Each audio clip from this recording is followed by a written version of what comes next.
Hi, everyone. I'm Dr. Seth, psychologist. Today, I want to share a few points about a story that is currently in the news.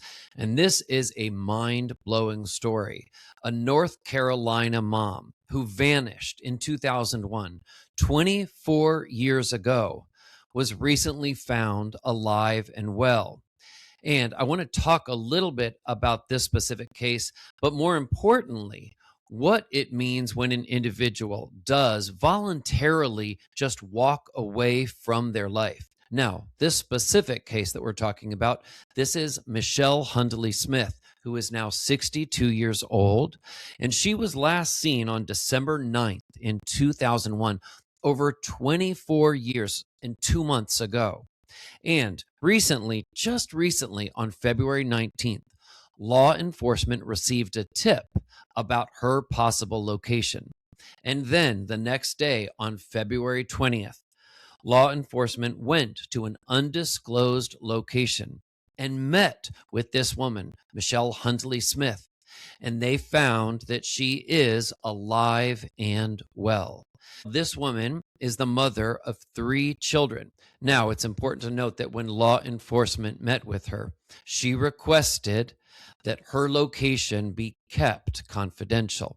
We don't know many details at all about this specific case. So, when this kind of case, when this kind of thing comes to light, it is incredibly easy to jump to all kinds of conclusions and make assumptions, many of which may turn out to be false.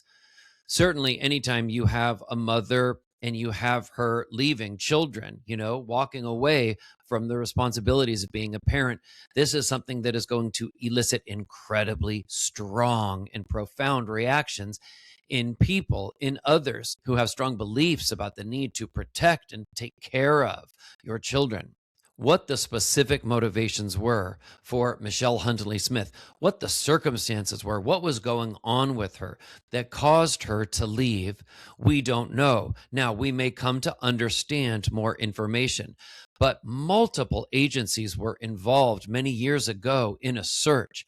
And one can only imagine about the loved ones of a person, just that incredible emotional pain and confusion of not knowing, is someone alive or has somebody passed on?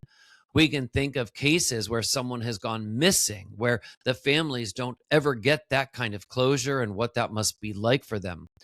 Well, to think about this case where somebody was alive over 24 years, separated from her entire family, it's hard to imagine what friends and family could feel like. Just think for a moment about how confusing that could be for the loved ones, people who cared about this individual.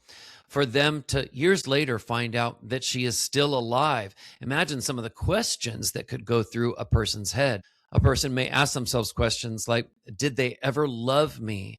Or even worse, all those years, did they ever think about me? Did they miss me? Did they care about me at all? Now, again, we don't know specifically what happened in this particular situation, what the causes were, what the motivations were. We do not know at this point.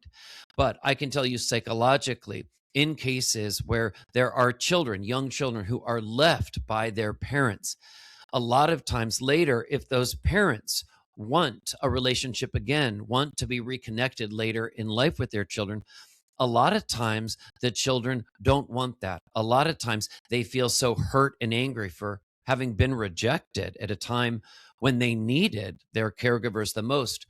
Sometimes they don't want a relationship. Sometimes they have made a decision that that person will no longer occupy a place in their heart anymore. There are, of course, other examples where the young child grows up, may become an adult, and does still want to have some kind of resurrected relationship, whatever kind of relationship could be possible. So any family that deals with circumstances that are this rare will have to ask themselves all kinds of complex questions and really ask themselves what feels right for them. Now, one of the things that I do want to do is talk about several of the possible motivations when someone does voluntarily walk away from their life. Now, again, remember, we do not know the details with Michelle Hundley Smith. But for somebody who does willingly walk away from their life, walk away from their current life, their children, perhaps, their romantic relationship, just leave unannounced, vanish in thin air. There are often several different types of reasons, motivations. One is just incredible stress and overwhelm that the individual feels.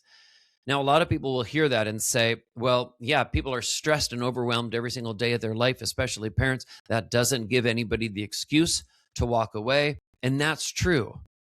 But just because it's not right to walk away and do that doesn't mean that in some cases there are people that do that. So that's one reason. Another reason can have to do with trauma or psychological dissociation.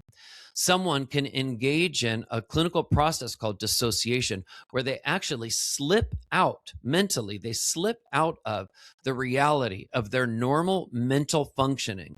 Another reason that some people have walked away from their life in the past has to do with severe depression. We are talking very, very severe depression, the kind of depression that sometimes a person can feel so overwhelmed and depressed that they can start to feel as if they are a burden to everyone around them. They are not necessarily suicidal, but they simply believe that the people around them in their life would be better off without them. That's how depressed and how distorted their thinking has become. That's one reason sometimes. Sometimes a major break like this, just breaking with one's life, just vanishing and just leaving the structure of one's life, all of their routines and relationships. Sometimes it relates to a major identity crisis, a severe and profound identity crisis where the individual tells themselves that they want to psychologically completely reinvent themselves, just completely reinvent themselves. Now, this you're thinking is not rational at all. And you also may be thinking it is completely hurtful behavior to engage in. Again, there is truth to that. That is certainly a part of good, healthy attachment, is that involves consistency and feeling responsibility for the relationships that you have with others, especially in the case of you being a parent if you have children.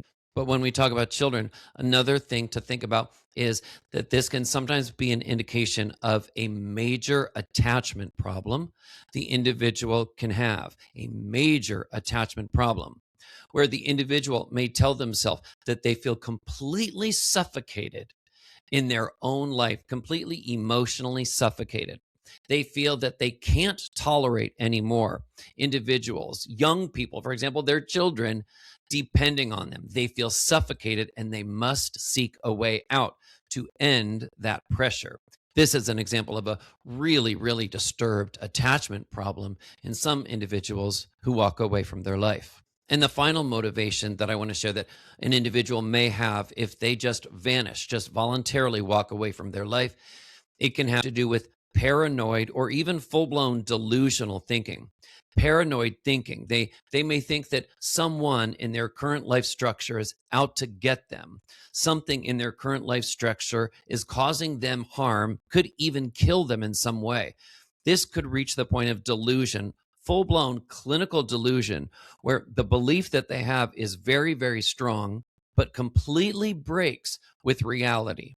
And so, no matter what somebody around them who's level headed and rational may tell them about how untrue any beliefs or paranoid thoughts they may have are, they simply feel it is true. But paranoid or even delusional thinking can sometimes be a part of why someone engages in behavior like this.